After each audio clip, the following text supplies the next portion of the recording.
Help support the show by joining the Patreon or becoming a YouTube member. Also, hit that like button and subscribe if you want more Browns-focused content. Today was a very, very, very strange day of Browns practice. I'm glad I was here for it, and yes, I was finally able to get here for practice. No shade, not going to throw anybody under the bus. And able to get set up and actually have video for you today. So I want to talk about what happened at Browns camp, what my perspective is of what happened today.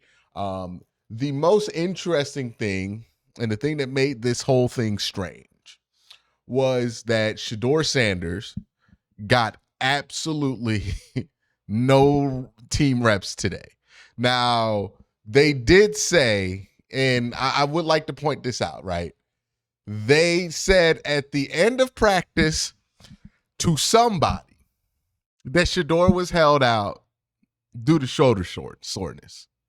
Keep in mind, this was not something that was told to people before the practice starts. And usually when a player like Kenny Pickett is not going to practice in team drills, it's told to you, right? Because of an injury issue.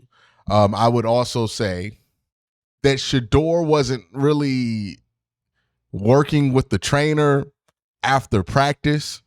I didn't see him with the trainer. At no point did it appear like he was ever with the trainer. Now, again, it might be shoulder soreness. What they said might be 100%, and it just came out weird. That does happen sometimes. But I do think there's more to the story than whatever they said there. Now, I think, in my personal opinion, they wanted to use today to evaluate Dillon Gabriel as much as possible. And the way they were going to do that is by giving Dillon Gabriel a ton of reps, which he had today. We'll talk about how those reps went. But I think that was a huge part of what happened with Shedeur and the shoulder soreness. That's my speculation. I don't think how that rolled out was normal. I talked to other people who would know better than me. They would agree that rollout wasn't typical. So, I'm not really alone here, right? I'm not just on my own saying stuff here. That was strange. And feels like there was something else there. Now, if we want to talk about the quarterbacks who did practice today in team drills, it was Dillon Gabriel and it was Joe Flacco. Joe Flacco looked fine. He made a couple of throws that you expect Joe Flacco to make. He looked like Joe Flacco, right? This 40-year-old version of Joe Flacco. Some highlights, some lowlights, some in-betweens there. But he looks like what we remember Joe Flacco being, if you're remembering everything that came with Joe Flacco, not just the fun stuff, but also the interceptions, right? Like, he still throws a lot of interceptable footballs. He's still Joe Flacco. There's no doubt about it. Dillon Gabriel, on the other hand, and I want to be careful with how I talk about this, right?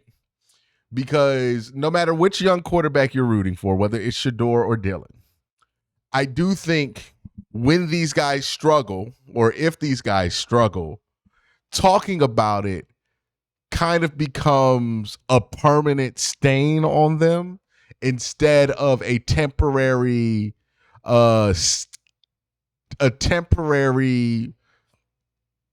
do I want to put this, right? I want to work through this properly. Sometimes we tend to allow criticisms to be permanent when criticisms are always temporary, right? It doesn't have to be true forever, whatever criticism I have of a player. And I think that's why people tend to be oversensitive when a player that they like gets a criticism, right? Whenever I criticize Shedeur and his fan base gets sensitive, it's because I think in their mind, they think that that's going to be permanent for me. I'm going to think that that's forever, right? That I think that he has these problems, when in reality, that criticism is only going to exist as long as it's necessary to exist. Now, with Dillon Gabriel, I'm going to have a few criticisms And maybe these things are temporary. Maybe this is just part of his journey, or maybe this is something that becomes a massive roadblock that he can't get over. But my man is struggling. Like, there's no doubt about it.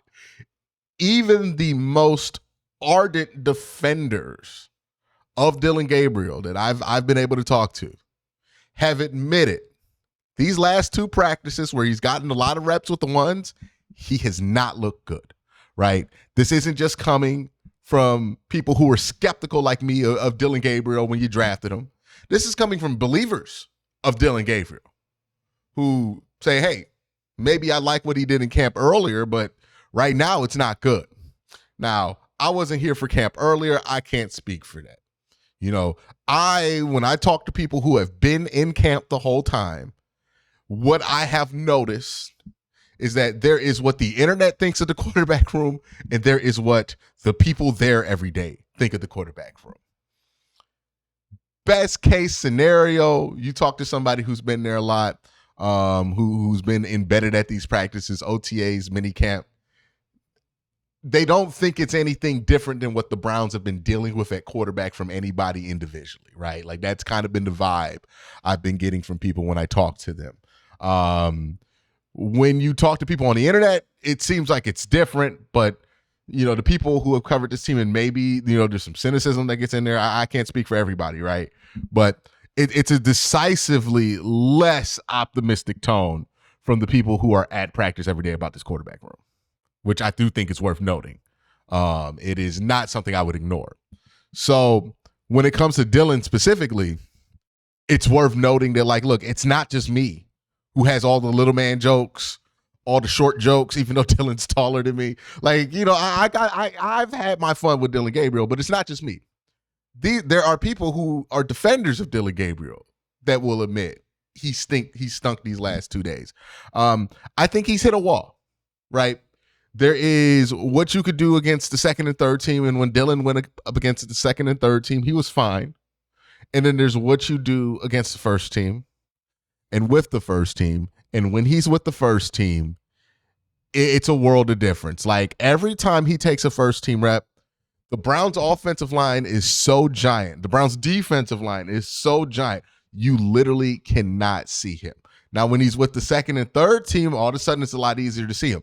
The height matters. The lack of athleticism relative to his height matters. Here's what I mean by that, right? Because I know people are going to get offended. Dylan Gabriel is a solid athlete. Yeah, if Dylan Gabriel were a regular person, or if he were playing soccer, he'd be a good athlete. But to play football in the NFL at his height, he needs to be Kyler Murray. He's not Kyler Murray. He needs to be the kind of athlete that Bryce Young was. And Bryce Young is not a fantastic 40-yard dash athlete, but Bryce Young was one of the best mobile quarterbacks in college football history as far as throwing on a run. That's not Dylan Gabriel. He has a pedestrian skill set at a pedestrian height, and it's a awful combination to be an NFL quarterback. And when he goes up against the ones, it, to me, is obvious he's not ready. That's just where I'm at. It started to remind me of Dorian Thompson-Robinson watching it, right? The breakdown of stuff that you know this guy knows, and then the panicking, and then the quick decision making, and then the jerky of the decision making, where it's like, oh, I'm going to be really quick. Now I'm going to force downfield. Just the indecisiveness. This felt like a classic Kevin Stefanski. I'm going to give you the kitchen sink and expect you to be able to do something with it. And if you can, I'm done with you. That's what I think today was. I could be wrong here. I'm just guessing at this point. But they did give that man a lot of reps. Shedeur did not practice today. I don't think that's a coincidence, right? I don't think this is Shedeur getting a demotion. I think this is one of those situations where you give Dylan Gabriel a spotlight to see what he can do with it. And that helps you make your determination on what you're going to do for the future. A awful 2 days of practice for Dylan Gabriel. Straight up, there's no way around it. It feels like he's hit a wall. Maybe he gets over this wall during joint practice, but it was bad. There's no way around it. There's just absolutely no way around it at this point. Dylan has had a pretty bad last 2 days. It's iffy on whether he's looked good during camp at all. There are some people I talk to, like, I don't think this is a secret, so I don't think I'm exposing anything new. But I was talking to Daryl Ryder during practice, and I've never met somebody who is more against the idea of Dylan Gabriel starting football games for this team. He's not a fan of it, right? But there's a spectrum of people and how they feel about Dylan Gabriel. Some people understand the college presence that he has and the amount of work that he's done. Other people see a quarterback who just physically can't hack it in the league, and I can't blame people for feeling that way. Either way, I can't speak to what he's done before I got here, but man, today, if this is what it's been for Dylan Gabriel, then it's not good. Straight up, I don't know what else to tell you there. I saw Kenny Pickett throw today. I thought he made some nice throws in some one-on-one drills. This was another weird thing about Shedeur not practicing in team drills. The Browns, after practice, had this extra one-on-one session with some wide receivers and some quarterbacks.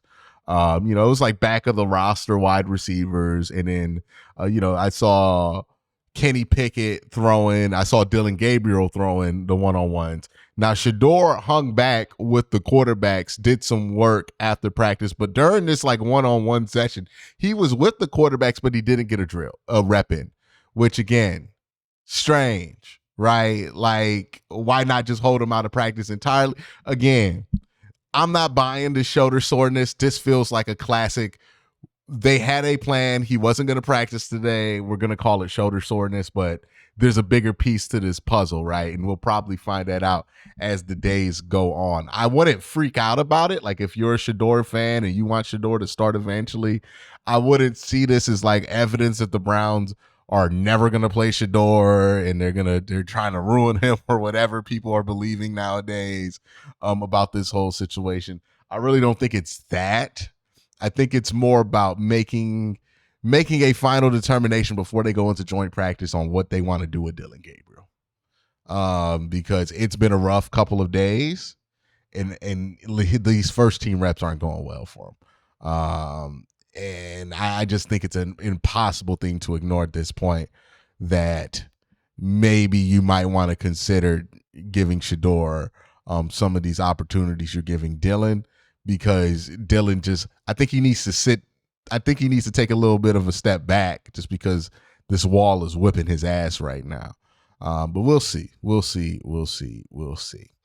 All right, let's talk about the defense. I thought the defense was really good in today's practice.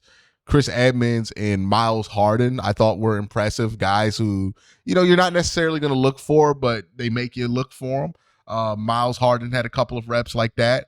I kind of want to see Miles Harden in that slot over Cam Mitchell at this point. Cam Mitchell's continued to be up and down. He got beat by Greg Larvin in the red zone. And it was a beautiful ball by Joe Flacco. And it was good technique by Greg Larvin. And no disrespect to Greg Larvin, I mean nothing nasty by saying this. But dog, I cannot have my potential number 2 in slot corner getting beat by a UDFA pretty easily in the red zone. There have been some moments with Cam where you can get excited, but far too much of this shit.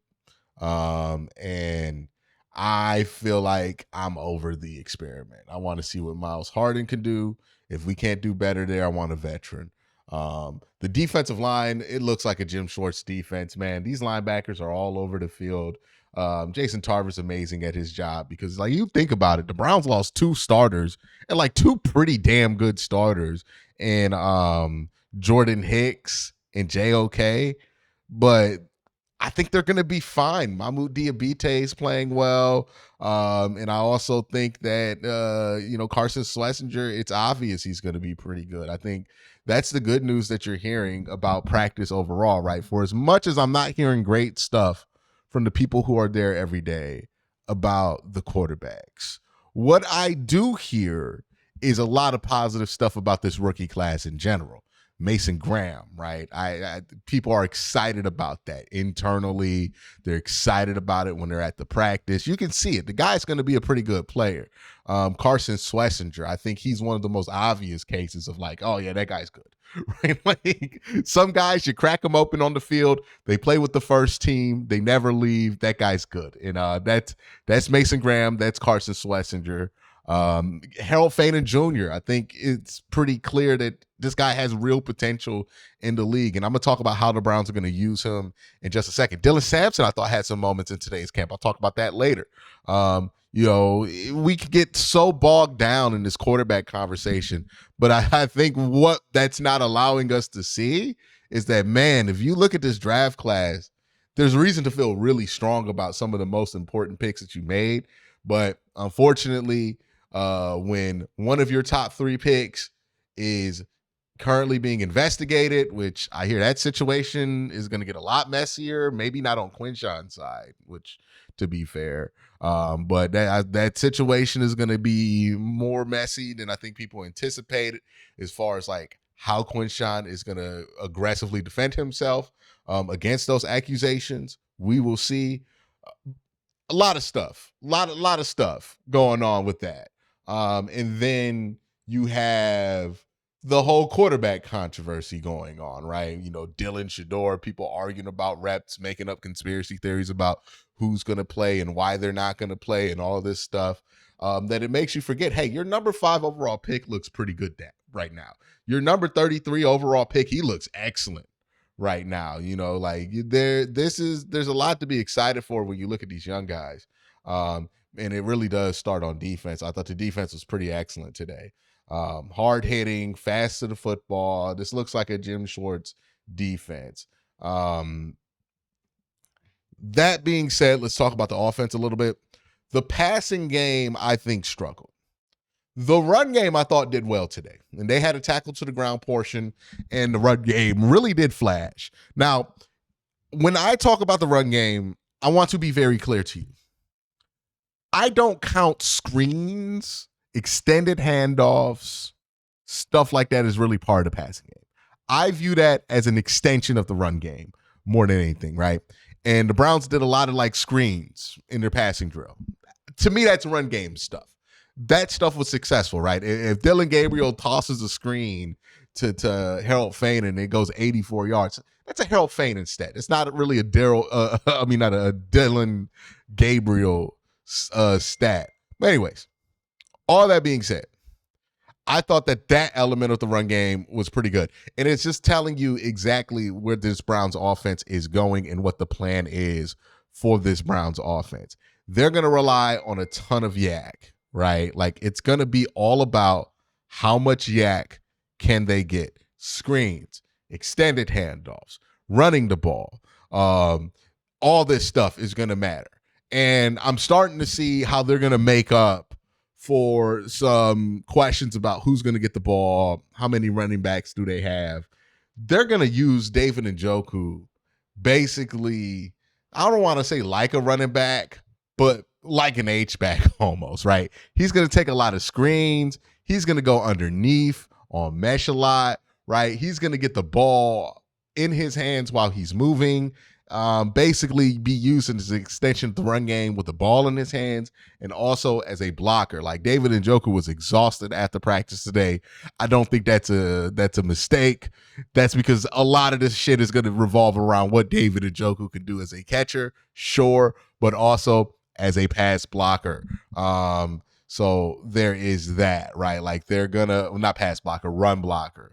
So there is that, right? A lot of screens, a lot of extended handoffs. I thought they did well. Harold Faden looks excellent with the ball in his hands, even against the first team. Dylan Sampson, I thought he had a really strong day of practice today. Broke off a couple of big runs. Really good day for Dylan Sampson. And again, like you need that with Quinshon being out. Uncertainty about what his situation is going to be, how aggressively he's going to pursue his legal situation, and how aggressively he will defend himself could make it so that, this might last longer than we think with Quinshon. Jerome Ford, I thought he broke out. Well, no, I didn't think I saw him break off a couple of big runs. Thought he played really well today. And don't get me wrong, I don't think the Browns were like running all over this first team defense. But, there were moments where the run game got its blows in. And there were certainly moments where this Browns defensive line just shut everything down. But those two elements of this team went back and forth. And I think that's a good thing. And you can just see that this offense is truly going back to a lot of heavy West Coast principles that we know Kevin Stefanski is very, very fond of. So all in all, in summary, what I saw at practice today is kind of the football team I expected, right? A really good defense, a lot of questions at the quarterback position, and an offense that's going to be heavily reliant on moving the ball through short yardage designs, whether it be run plays, whether it be short yardage focused pass plays. That's really where the Browns are going to be focused at. I'm excited to see what they look like on Monday to close camp, but that's what they look like today, Saturday's practice. You guys let me know what you think in the comment section down below. What do you think about Shedeur missing practice today because of arm soreness? Again, I don't think there was anything physically wrong with him, or maybe there was, but they just kind of overplayed it in order to get something else done. That's my speculation. As far as I know, that they said that, like, I'm just going to give you the facts around that situation. You can make your own determination, right? Shedeur came out, did individual drills, did not participate in team drills, was still there around it, but did not take a rep in team drills. And then also did not throw the ball in the post-practice one-on-one period with wide receivers and DBs. So that's what we know about it, right? And also, they didn't say anything before practice. The shoulder soreness only came out after practice. And like, I don't even think Kevin did a press conference, which I don't think he was scheduled for. So all of that is strange, but you do with it what you will. That's my thoughts. Let me know your thoughts in the comment section down below. Y'all have a great day. Have an even better night. Peace.